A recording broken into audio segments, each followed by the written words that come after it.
क्या आपने कभी सोचा है कि जो स्पंज हम अपने किचन में बर्तन धोने के लिए यूज़ करते हैं उसमें बैक्टीरिया भी पनप सकते हैं। और सिर्फ पनप ही नहीं सकते हैं बल्कि इतना अच्छे तरह से पनप सकते हैं जितना कि एक लेबोरेटरी में नहीं पनप सकता। जी हाँ, ऐसा ही होता है और इसका पता लगाया है ड्यूक यूनिवर्सिटी के कुछ रिसर्च ने।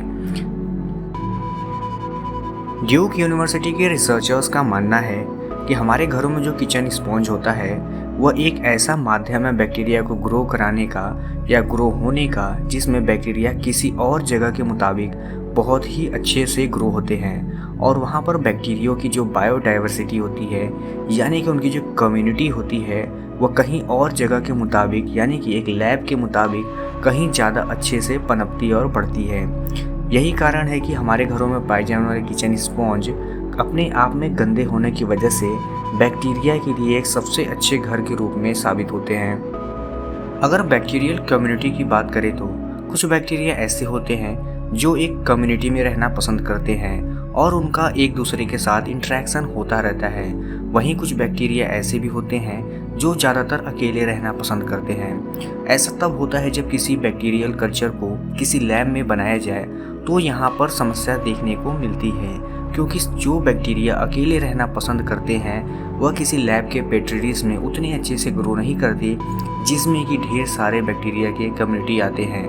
लेकिन वही किचन स्पॉन्ज में ऐसा भी देखा गया है कि सारे बैक्टीरियल कम्युनिटी एक साथ बहुत अच्छे से इंटरेक्ट करते हुए ग्रो होते हैं। यानी कि कहा जाए कि हमारे घरों में पाए जाने वाले जो स्पॉन्ज होते हैं या बर्तन धोने वाला जो डिश होता है वह बैक्टीरिया को इंक्यूबेट करने के लिए किसी लैब के पेट्री डिश से कहीं ज़्यादा बेहतर होता है।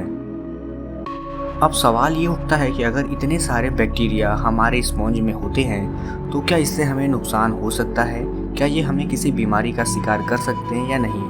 हालांकि ऐसा देखा गया है कि कुछ बैक्टीरिया हमें नुकसान तो नहीं पहुंचाते, जैसे कि ई कोलाई बैक्टीरिया और भी ऐसे बैक्टीरिया हैं जो कि हमारे लिए उतने घातक नहीं होते। यही कारण है कि बहुत सारे इंडस्ट्री में इन बैक्टीरिया का यूज़ या तो किसी क्लीनिंग पर्पज़ से किया जाता है या फिर किसी फाइनल प्रोडक्ट को बनाने में, जो कि हम अक्सर डेली लाइफ में यूज़ करते हैं। इस रिसर्च में लगभग 80 से ज़्यादा स्ट्रेन यानी ई कोलाई के कुछ ऐसे स्ट्रेन पर स्टडी किया गया और देखा गया कि इनका जो ग्रोथ है वो हमारे घर के डिश वॉश में कहीं ज़्यादा अच्छा होता है। इसके पीछे का जो तर्क दिया गया वो ये है कि ज़्यादातर हमारे घर के जो किचन स्पॉन्ज होते हैं वह गंदे होते हैं और गंदे होने की वजह से बैक्टीरिया को ग्रो करने लायक एक अच्छा खासा माहौल मिल जाता है।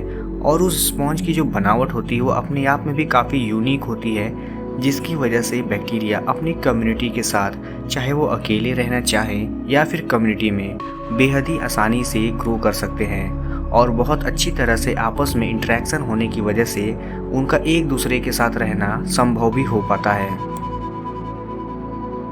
इन सब चीज़ों को देखते हुए इस बात से इनकार करना मुश्किल होगा कि कहीं ये स्पॉन्ज हमें इन्फेक्शन तो नहीं पहुंचा सकते। और अगर भले ही सारे बैक्टीरिया ना पहुंचाते हों लेकिन फिर भी कुछ बैक्टीरियल इन्फेक्शन तो होते ही हैं जो कि हमें सीधे सीधे हमारे किचन स्पॉन्ज से मिल सकते हैं।